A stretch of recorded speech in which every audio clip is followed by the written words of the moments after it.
Hello friends, आज हम इस वीडियो में डीडीए का फॉर्म कैसे भरना है इसके बारे में जानेंगे। तो पहले इसके लिए हमें dda.gov.in की साइट पर आ जाना है। तो फ्रेंड, इस साइट पर आने के बाद यहाँ कॉर्नर में हम रजिस्ट्रेशन के ऑप्शन पर क्लिक करेंगे। प्रोसेस कंप्लीट होने का वेट करेंगे। नीचे हमें रजिस्ट्रेशन दिखाई पड़ रहा है, यहाँ पे पोस्ट नेम पे सेलेक्ट करके यहाँ सारी पोस्ट हैं। अगर हमें जिस पोस्ट के लिए अप्लाई करना है सबके लिए हमें सेपरेटली अप्लाई करना पड़ेगा। पोस्ट यहाँ से सेलेक्ट करने के बाद यहाँ पर पोस्ट सेलेक्ट करेंगे, उसके बाद यहाँ पोस्ट कोड आ जाएगा, हम यहाँ पूरा नाम डाल देना है। यहाँ हम मोबाइल नंबर और ईमेल की डिटेल्स जो भी मांगी गई हैं वो भरेंगे। उसके बाद यहाँ जनरेट ओटीपी पर क्लिक करेंगे। हमें यहाँ पे वही मोबाइल नंबर और ईमेल डालना है जो हमारा इस समय वैलिड है और जिस पे ओटीपी आ रहा है। ओटीपी को यहाँ पर हम लोग डाल देंगे। नीचे वैलिडेट ओटीपी के ऑप्शन पे क्लिक करेंगे और ओटीपी वैलिडेट हो चुका है। आई एग्री पे क्लिक करके यहाँ पे कैप्चा फिल करेंगे और रीवेरीफाई पर क्लिक कर देंगे। जो हमने अभी डिटेल्स भरी थी वो यहाँ पे शो हो रही हैं। इनको रीचेक करके इसके सामने जो बॉक्स है इस पर क्लिक करेंगे और यहाँ पर जो सबमिट का ऑप्शन आ रहा है इस पर क्लिक कर देंगे। इसके बाद हमारा रजिस्ट्रेशन कंप्लीट हो चुका है। अब हमें फॉर्म अप्लाई करने के लिए यहाँ गो टू एप्लीकेशंस पर क्लिक करना है।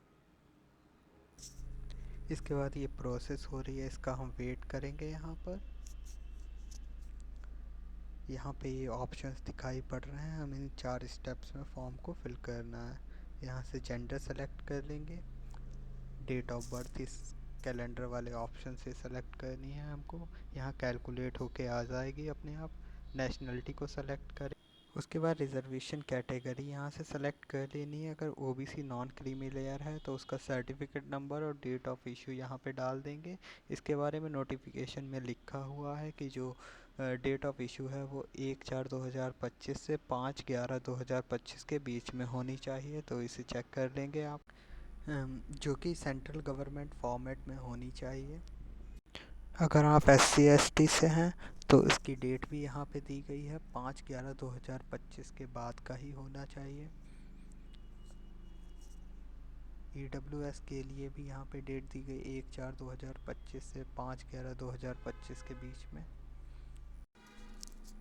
इसके बाद हमें कैंडिडेट के केस हिस्ट्री के बारे में कि अगर उसे कभी अरेस्ट हुआ है, उस पर कोई क्रिमिनल केस है, वो यस या नो बताएंगे।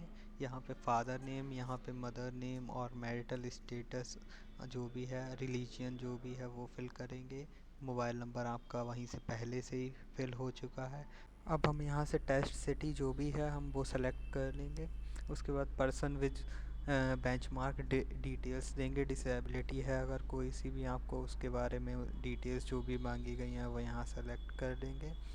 और एक्स सर्विसमैन अगर आप रहे हैं तो उसकी डिटेल्स यहाँ पर होंगी, अगर आप रहे हैं तो ये फिल कर दें। डिपार्टमेंट एम्प्लॉय डिटेल्स, अगर आप कभी भी 3 साल के लिए कॉन्टीन्यूस सर्विस में रहे हैं तो उसके लिए।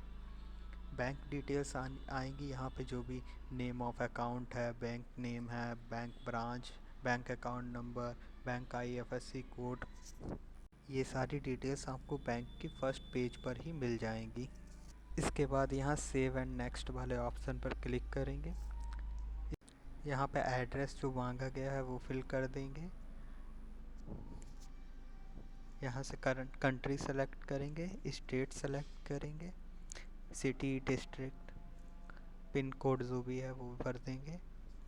अगर आपका परमानेंट और ये कॉरस्पॉन्डेंस एड्रेस सेम है तो यस करेंगे एंड सेव एंड नेक्स्ट पे क्लिक करेंगे। अगर आपका डिफरेंस है तो फिर ये नो करेंगे और वहाँ की से डिटेल्स भर देंगे। यहाँ पे हम क्वालिफाइंग डिटेल्स देंगे। यहाँ पे ITI किया है या 10th किया है वो सेलेक्ट करेंगे। इंस्टीट्यूट का नेम यहाँ पे डालेंगे। स्पेशलाइजेशन लिखना है कि आपने किससे किया है, मैथ्स, फिज़िक्स, केमिस्ट्री जो भी है वो आप यहाँ फिल कर सकते हैं। ये मैं सिर्फ सैंपल के लिए भर रहा हूँ यहाँ पर। उसके बाद यहाँ नीचे डेट ऑफ पासिंग जो कि आपके रिज़ल्ट पर शो हो रही होगी उसको यहाँ पे फिल कर देंगे।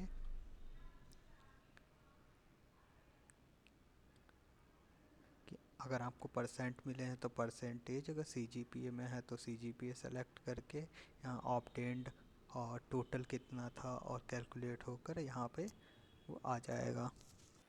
यहाँ पे अगर आपको कोई जॉब एक्सपीरियंस है उसका डिटेल फिल करेंगे, अगर नहीं है तो आप इसे ऐसे ही छोड़ सकते हैं। यहाँ सेव एंड नेक्स्ट पे क्लिक करेंगे। अब हम यहाँ डॉक्यूमेंट अपलोड करेंगे। फ़ोटोग्राफ की कंडीशंस यहाँ पे दी हैं, उस पर क्लिक हेयर अपलोड पे करके हमें अपलोड करना है। यहाँ दिया गया वाइट बैकग्राउंड होना चाहिए और जो भी है आप पढ़ सकते हैं यहाँ पे।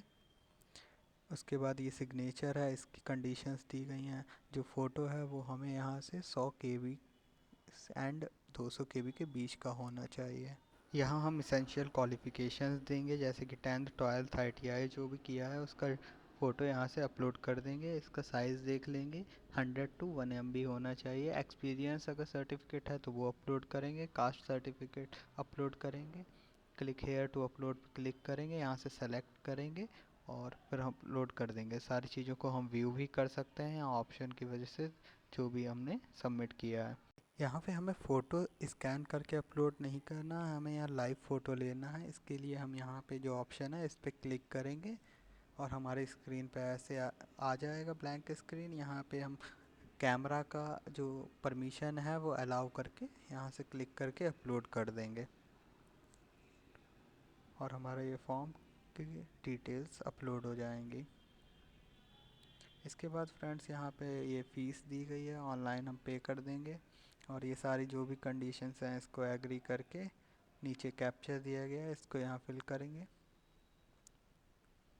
आप अपना फॉर्म प्रीव्यू भी कर सकते हैं।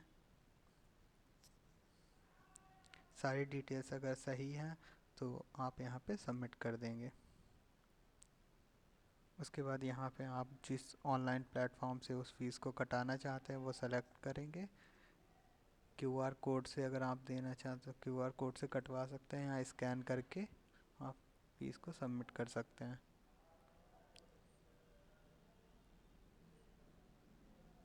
तो फ्रेंड्स हमारा फॉर्म फिल हो चुका है। अगर वीडियो अच्छी लगी हो तो इसे लाइक सब्सक्राइब एंड अपने दोस्तों के साथ शेयर करें। Thank you.